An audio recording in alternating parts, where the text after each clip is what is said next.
You're about to hear about a real client experience of mine and 5 key lessons that you can take away from it to help you provide high quality tax advice that clients value. You're listening to episode 106 of the Tax Professionals podcast, the podcast that helps tax professionals to progress, develop, and improve their careers. Welcome to the Tax Professionals podcast, the podcast dedicated to helping you improve your tax career. Here's your host, Jack Bonehill. Hi everyone, and welcome to this episode. This is the second episode back after the 2-month break that I took, and I'm trying a new format for this. Over recent times, I haven't really done that many solo episodes. I've been mainly doing guest episodes because I generally enjoy doing those ones more than the solo episodes. And also, solo episodes, to be honest, are harder work because I have to think of everything that I want to say in the episode, whereas when I've got a guest here, I can just ask questions, and I find that much more easy, much more enjoyable, generally speaking, than doing solo episodes. But I do want to try a new format with this episode today. And the format that I'm going to try using is I'm going to start with telling you a real story from a real client experience that I had back in 2018. And then I'm going to move on to talk about some lessons that you can take away from that experience, from that story, that will help you to provide higher quality, better tax advice to your clients and the type of advice that clients will value. The reason I'm kind of trying this new format out is back when I first started the podcast, I remember speaking to a friend when I was at the pub one day, and friends doing what friends do, they found it somewhat amusing that I was doing a podcast related to working in tax, and I definitely didn't really understand what I was doing because they thought it was to do with giving tax advice, tax knowledge, which obviously that isn't what the podcast is about. Anyway, I was speaking to one of my friends, and they actually just turned to me at some point and said something along the lines of, well, the podcast is just a bit boring, isn't it? Which clearly I wasn't happy to hear at the time. And to be honest, it annoyed me a bit. I don't think my friend was actually trying to be helpful with that comment. I don't really know what they were trying to do, but what it did make me realise is that they were somewhat right in that the topic, the nature of the topic that I talk about on the podcast isn't automatically interesting. It is a somewhat dull topic. And there's some of you out there, probably if not most of you out there, that are not really bothered about how interesting, I suppose, the podcast is, or that you just find it interesting anyway because you're that type of person. And I know that I'm that type of person. But I know that there's plenty of other people that work in tax that don't necessarily share that same view. So there's lots of people that don't currently listen because they probably don't find it interesting. So what I'm trying to do is almost twofold, maybe even more fold than that. But I want to be able to have episodes that are, I suppose, more interesting so that you enjoy it more and that you're able to remember more of what I say. And also to potentially gain and retain you listeners by making the podcast enjoyable or more enjoyable as well as informative. So I don't want to lose the informative element. That's the key thing behind the podcast, but I want to give that information across in a more interesting way. And so in this 2-month break, I spent an awful lot of time working on getting better at telling stories. I've been doing that, to be honest, for probably 2 years now, working on getting better at stories, but I really ramped it up recently. And so in this episode, I spent time taking a real client experience and I've, I suppose, crafted the story in a way that I think is more engaging, more interesting, and will help you take the point away that I want you to take away better than what it would have done before. And we'll see how it goes. So you guys can tell me if it doesn't work, if you don't like it. Equally, you can tell me if you think it does work, it does like it. I'm actually keen to hear back from you because ultimately I want to make the podcast better while still keeping it in a place where it's enjoyable for me to do. It's taken me a long time to craft this story for it's 5 minutes long. Completely true, just crafted in a way that should be more compelling, more interesting. So we'll see how it goes. If any of you out there are interested in getting better at storytelling in relation to a work context or just even a wider context, I can highly recommend that you take a look at the book that I first read on storytelling, which kind of just opened my eyes massively. It's called Storyworthy by someone called Matthew Dix, and I'll put a link to it in the show notes, which you can find at taxprofessionalspodcast.com/TTPP106. I think stories are a really good way to make you more interesting at work and to improve your career. From my perspective, it's definitely helped when I'm talking to clients, because I can talk to them about dull, boring tax subjects, or at least things that they would find dull and boring, take a real example from work and tell it to them in a more interesting way, as opposed to just relaying like facts to them. So it's definitely helped me to win more work, build better client relationships, and I think also to probably help people that I work with. But anyway, that's enough rambling at this point. Let's get to the story first. Back in 2018, I'm sat at my desk reading an email from a client, and Barbara, the client, is asking for more information to be added onto some invoices that I've issued them for some tax advice. But the request is just an odd one. It's odd because every single time I issue an invoice, I make sure the invoice says exactly what work is being invoiced for. And I also explain in the covering email exactly what the invoices are for, so this request just makes no sense to me. But Barbara is requesting this to be done after being chased for payment of what is now 3 outstanding invoices. And I just want to go back to Barbara and just say, pay the flipping invoices, please. You know what the invoices are for. I know that you know what the invoices are for because you've said so in the email chain. So I don't see how putting extra information on the invoices is going to change the situation and get it paid. But I do want to resolve this issue, and I do want to get the invoices paid. At this point, I'm 2.5 years into my tax career, and I'm one exam away from being CTA qualified. And so far in my career, I've put an awful lot of effort into learning and understanding tax rules because that's what I thought was key to being a great tax advisor. But it turns out that it's not quite that simple. And on this piece of work, where there's now outstanding invoices, I set out to create a really good piece of advice, and I end up creating a 21-page report with a front cover, with a contents page, and what seems to be the final magical ingredient to produce a professional-looking report. I put page numbering in the footer. And when I got the piece of work back from being reviewed by a senior manager, I could see that hardly any changes had been made, which I was just super happy with because I haven't really had it before where so little changes have been made to my work. So I sent over a piece of work to the client that I was really proud of. So it's just frustrating that on work that I'm proud of, that we have the situation we have now with the outstanding invoices. And it's the first time that I've even encountered a client not paying invoices for work that I've been involved in. So that I can decide how to respond to the client, I end up going through the file and digging around to see what I can find so I can equip myself with the facts. From going to the file, I can see that the scope of work was set out very clearly along with the fee, with the client agreeing it. But then I can also see that partway through the project, the scope changed and so did the fee. That must be the reason that the client is now not paying these invoices. But the new scope of fee was set out very clearly in writing, and the client also agreed to it. And that makes sense because the reason the scope had to change was because they gave us incorrect information up front, which made the original scope impossible to carry out. I send an email over to the client with the scope of work pre-change attached, and also with the scope of work post-change attached.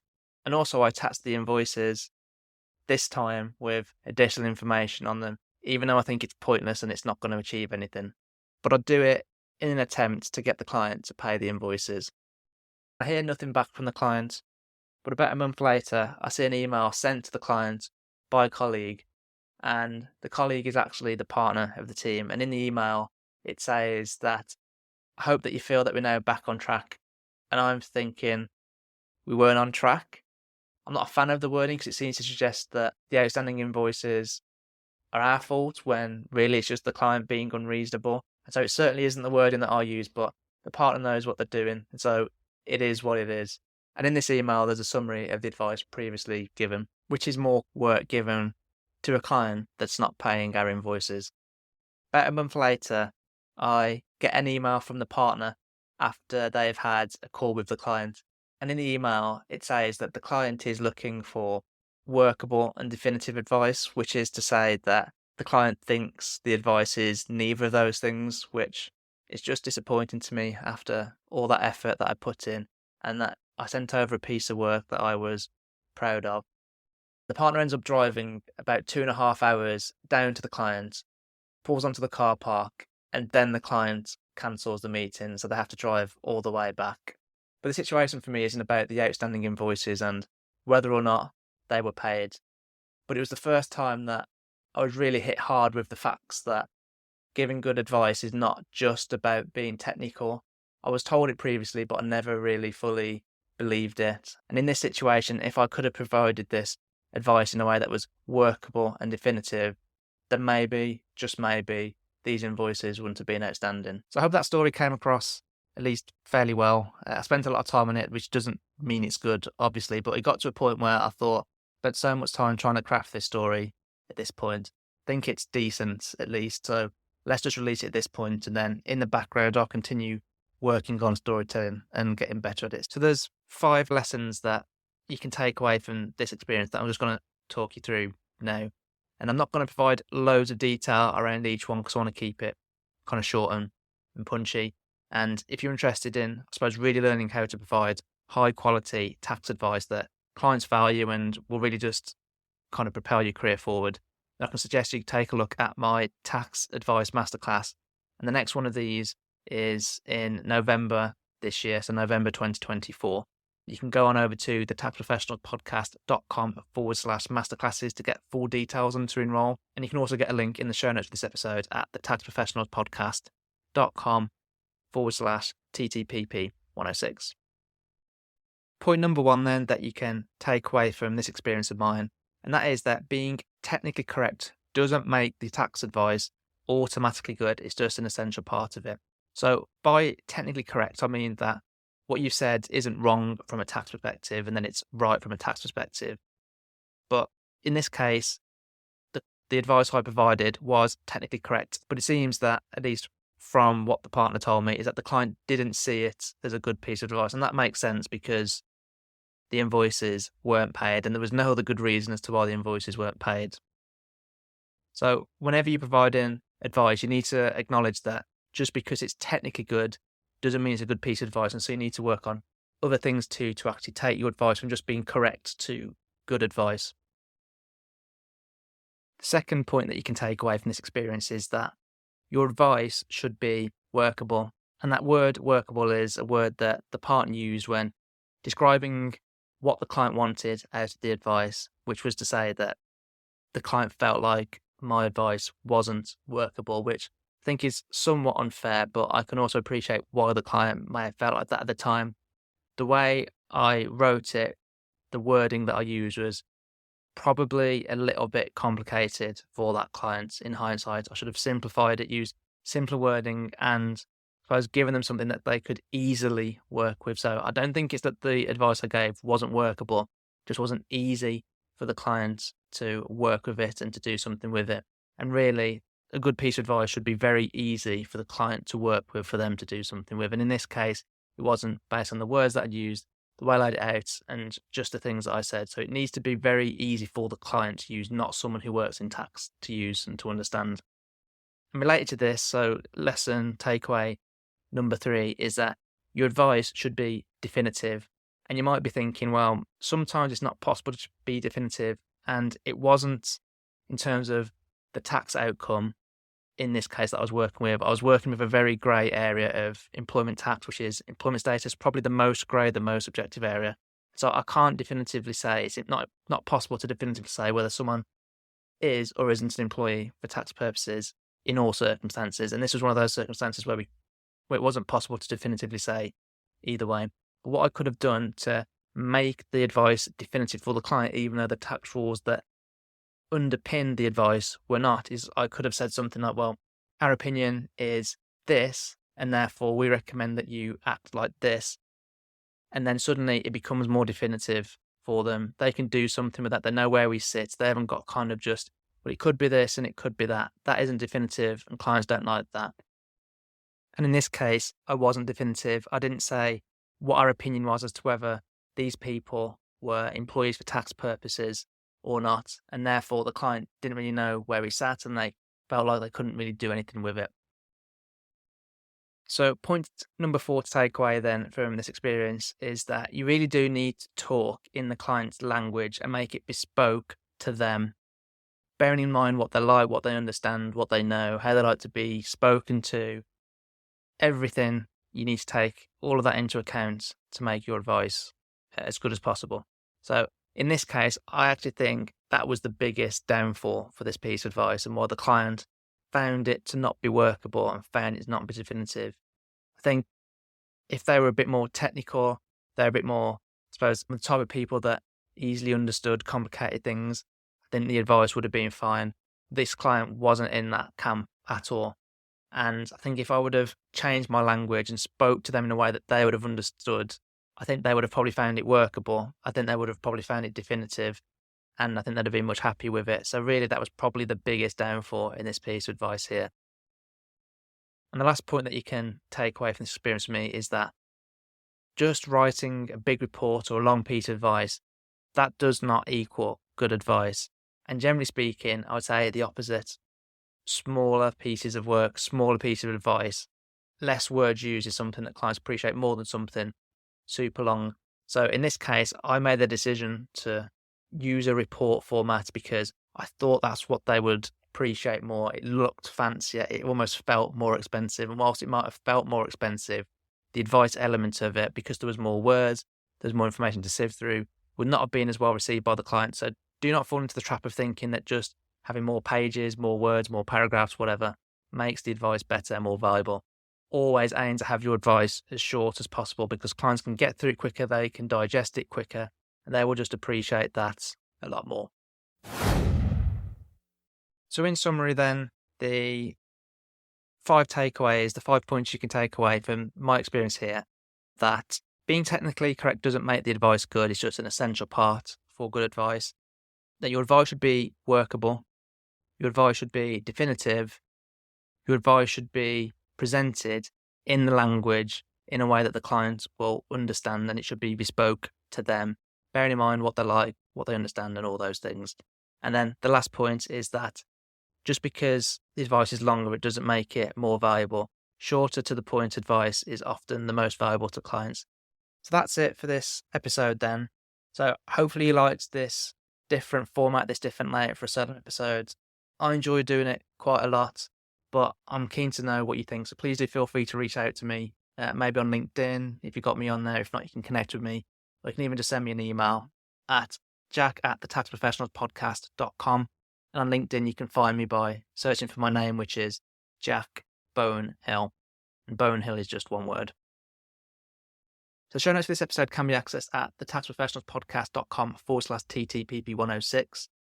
And within that, there will be a link to the book I mentioned earlier, which is Storyworthy by Matthew Dix. And there'll also be a link in there for where you can find more details of the Tax Advice Masterclass, the next one of which is in November of this year. And if nothing else, I'll just ask that you take a look at the Tax Advice Masterclass, have a look at what's included in it and see whether you fancy it. When I created it, I did very much focus on making sure that it was practical so that you could take information away and start applying it in your job straight away to start providing better tax advice. And because I suppose learning that skill of providing tax advice was something that I probably found most difficult, if not the thing I found most difficult early on in my tax career. Something that I would have loved to have had back then because it would have saved me a lot of pain, potentially even have saved me this situation where we had the outstanding invoices. So if you head on over to thetaxprofessionalspodcast.com/masterclasses, or just go over to the show notes, which is taxprofessionalspodcast.com/TTPP106, you can get full details of the masterclass and how to enroll. I hope you enjoyed the episode and have taken away some useful points to help you to progress, develop, and improve your tax career. Until next time.